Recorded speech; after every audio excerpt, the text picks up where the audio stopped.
સાહેબ આજે બીજા દિવસે ડિમોલિશનની કામગીરી થઈ છે. કેટલી કામગીરી થઈ છે ને અમે કઈ રીતે આગળ કાઢી? આજે બીજા દિવસ દરમિયાન સવારે 7:30 થી અત્યારે 5 વાગ્યા સુધીમાં આપણે ડિમોલિશન પાત્ર જે 1509 પ્રોપર્ટી આઈડેન્ટિફાઈ કરી હતી એ પૈકી 1460 પ્રોપર્ટીમાં ડિમોલિશનની કામગીરી પૂર્ણ કરી દેવામાં આવી છે. આપણે જે 7 બ્લોકમાં 42 ટીમોને ડિપ્લોય કરી હતી એ પૈકી 35 ટીમોનું કામ પૂર્ણ થયું છે. 7 ટીમો કામ કરી રહી છે. 49 પ્રોપર્ટીના ડિમોલિશન અત્યારે ચાલુ છે. એ પૂરા થવામાં થોડો વિલંબ થઈ રહ્યો છે.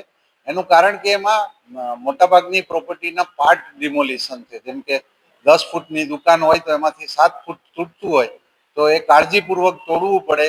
એનું જે હકનું છે એ તૂટી ન જાય અને જે વધારાનું બાંધકામ છે એટલું જ તૂટે એવી કાળજી રાખીને અમારી ટીમો કામ કરી રહી છે અને આગામી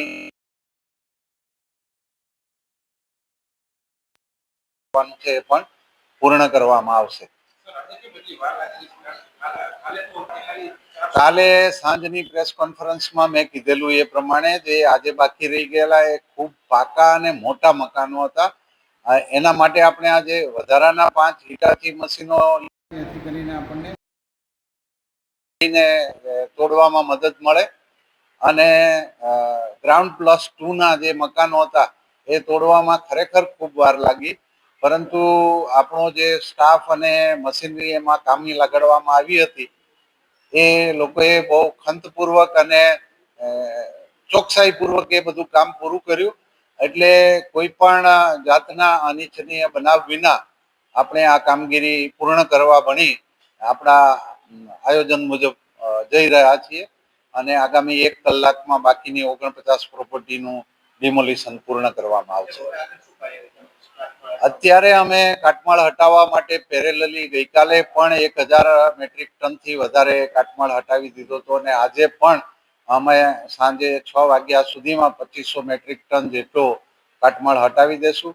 મોટા અમુક સ્લેબ જે નીચે પડ્યા છે એને ટુકડા કરીને લઈ જવા પડે છે. એ બધું કામ કાલ ઉપર રાખીશું, પરંતુ અત્યારે મોબિલિટી એસ્ટાબ્લિશ થઈ ગઈ છે. 2 વાહન સરળતાથી આ ટીપી રોડ ઉપર પસાર થઈ શકે એટલી જગ્યા કરી દેવામાં આવી છે. આપણા જે ડિમોલિશન વર્કમાંથી સ્પેર પડેલા જેસીબી મશીનો પણ આ ટ્રેક્ટરો અને ડમ્પરમાં કાટમાળ ભરવાની કામગીરીમાં જોતરાઈ ગયા છે અને એના કારણે ઘણો બધો કાટમાળ આજે જ ડમ્પ સાઇટ ઉપર નાખી દેવામાં આવે છે અને આવતીકાલે અમને આશા છે કે સાંજ સુધીમાં સંપૂર્ણ એરિયામાંથી કાટમાળ આપણે હટાવી શકીશું.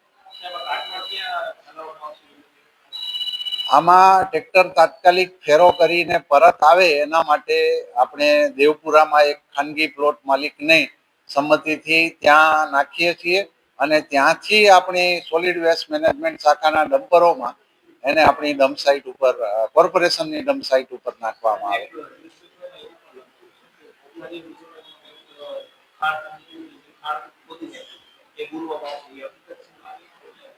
અત્યારે એવી કોઈ દરખાસ્ત અમારી પાસે આવી નથી અને આપણે જે અત્યારે કાટમાળ ખસેડી રહ્યા છીએ એ તાત્કાલિક અહીંયા દેવપરાની એક ખાનગી માલિકીના ખુલ્લા પ્લોટમાં નાખીએ છીએ અને એમને આપણે એવું વચન આપ્યું છે કે અમે આ અમારું કામગીરી પૂર્ણ થયાથી તમારા પ્લોટમાં પડેલો અમારો તમામ કાટમાળ ખસેડી અને લઈ જશું.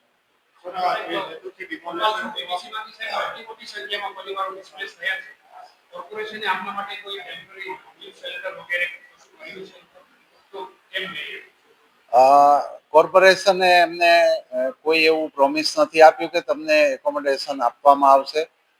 એમને સામાન શિફ્ટિંગ કરવા માટે આગલા 2 દિવસ માટે આપણે ટ્રેક્ટરોની વ્યવસ્થા નિઃશુલ્ક કરી હતી અને એનો લાભ મોટાભાગના પરિવારોએ લીધો છે અને એના કારણે આપણને ડિમોલિશનની કાર્યવાહી જ્યારે ચાલુ કરી ત્યારે તમામ પ્રોપર્ટીઓ ખાલી અને શાંતિપૂર્ણ કબજા સાથેની મળી.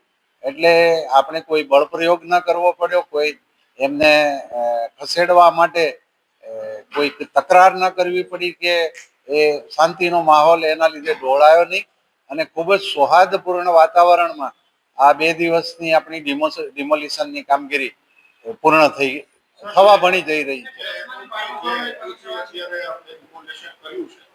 તો આગળની શું આગળ રસ્તાની કે કામગીરી ક્યાંથી શરૂ?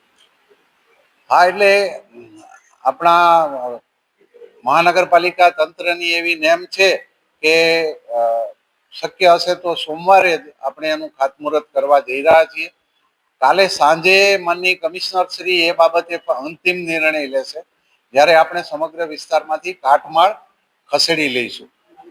દસમા બારમા ધોરણની પરીક્ષા ત્યાં મોટી સંખ્યામાં વિદ્યાર્થીઓ પણ affected પાર્ટીસમાં છે. આનાથી આના વિશે કઈ વિદ્યાર્થીઓ અમારા પાસે એવા કોઈ પરિવારોની રજૂઆતો આવી નથી અને એટલે અમે એ ઇસ્યુને એડ્રેસ જ નથી કરેલો.